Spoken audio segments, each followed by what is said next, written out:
Ating lahat. Narinig po natin sa ating ebanghelyo, ano po, ang kwento ng taong matagal nang may sakit, 38 taong nang may sakit, paralitiko.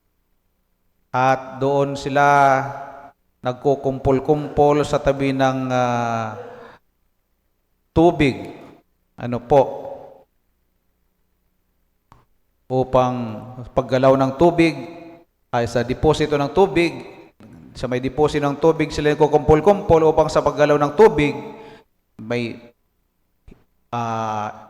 hindi naman talaga napatunayan na may anghel na kumakalaw-kaw sa tubig, ano po, pero yan ang kanilang paniniwala, ano, katulad sa atin ngayon, mga marami tayong mga pamahiin, ano po, ayan, yun ang kanilang pananaw at paniniwala na kinakalaw-kaw ng anghel ang tubig, at pag ito'y gumalaw, ayan, meron itong nakapagpapagaling ito, kaya lang limitado, dapat isa lang.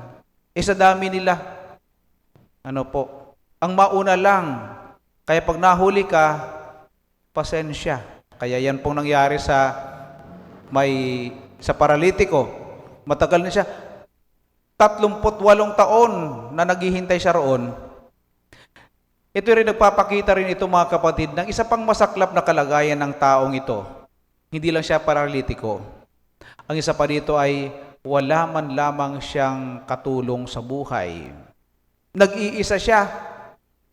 Kasi kung merong katulong siya sa buhay, hindi siya aabuti ng 38 taon bago siya mauna at makalusong sa tubig upang gumaling.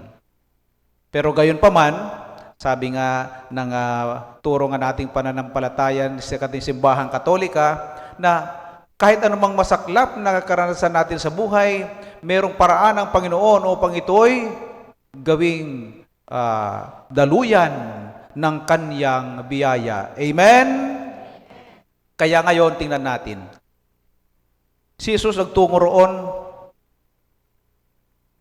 at tinanong niya ang paralitiko.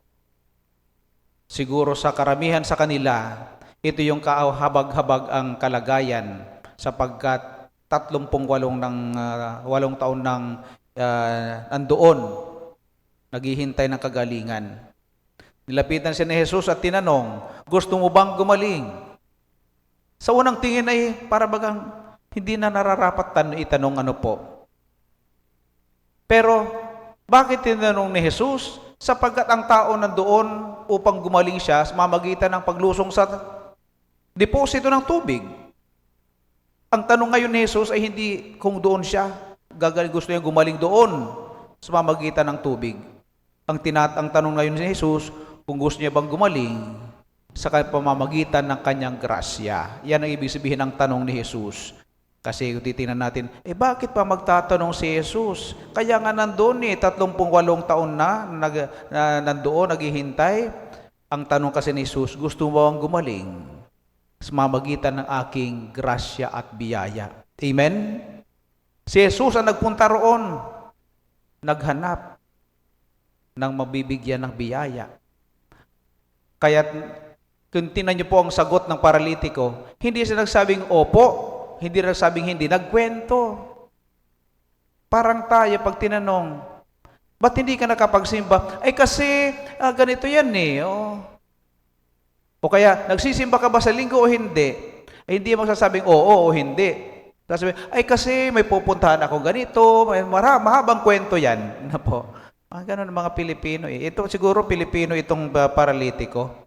Ano po? Hindi oo at hindi lamang ang kanya sagot, kundi kwento. Gayon pa man ay nakita ni Jesus na gusto niyang siya'y gumaling sa kamamagitan ng kanyang grasya. Kaya inutusan, tumindig ka, dalhin mo ang iyong higaan at lumakad ka. Ay napakaganda. Siya'y gumaling, sabi po sa ating ebanghelyo, siya'y gumaling kaagad. Napakaganda ito, mga kapatid, kasi ito'y may kinalaman sa ating unang pagbasa. Sa ating unang pagbasa, sa aklat ni Ezekiel, ay ito'y sa kanyang pangitain, Sabi niya, may dumadaloy na tubig mula sa templo, pababa, at lahat ng madaluyan ng tubig na ito ay nakakaroon ng buhay. Ito po ay patalinghagang tumutukoy kay Jesus. Ano ba yung templo? Ito yung tahanan ng Ama. At tunay nga po, galing saan si Kristo? Galing sa langit, tahanan ng Ama. At galing doon dumadaloy ang tubig ng grasya na nakapagpapagaling at nagbibigay buhay. Kaya nga si Jesus nagtungo sa templo, sa may portiko, dumadaloy ang kagalingan at nabahaginan itong paralitiko. Mga kapatid, ganun din po sa atin sa bawat pagdiriwang natin sa templo ng Diyos, sa tahanan ng Ama, ay patuloy pong dumadaloy ang kanyang grasya, nagpapagaling ng ating isipan, puso at kaluluwa, at kahit ng ating mga pisikal na katawan, kung kaya pa. Ayan. Ngayon, sasabihin natin, hindi ko naman ramdam. Maaring ang kagalingan ay agad-agad, maaring ito'y dahan-dahan, maaring hindi pa ngayon, pero sinisiguro ng Panginoon, patuloy na dumadaloy ang kanyang grasya at kagalingan mula sa tahanan ng Ama. Kaya tuwing tayo'y magdiriwang ng banal na Eucharistia, ito rin po'y may kagalingan. Kagalingang espiritual. Kaya nga, di po ba kapag tayo po ay may sipon, iinom ng gamot, o kaya kung may ubo, cough syrup, pag nakainom tayo, gumagaling.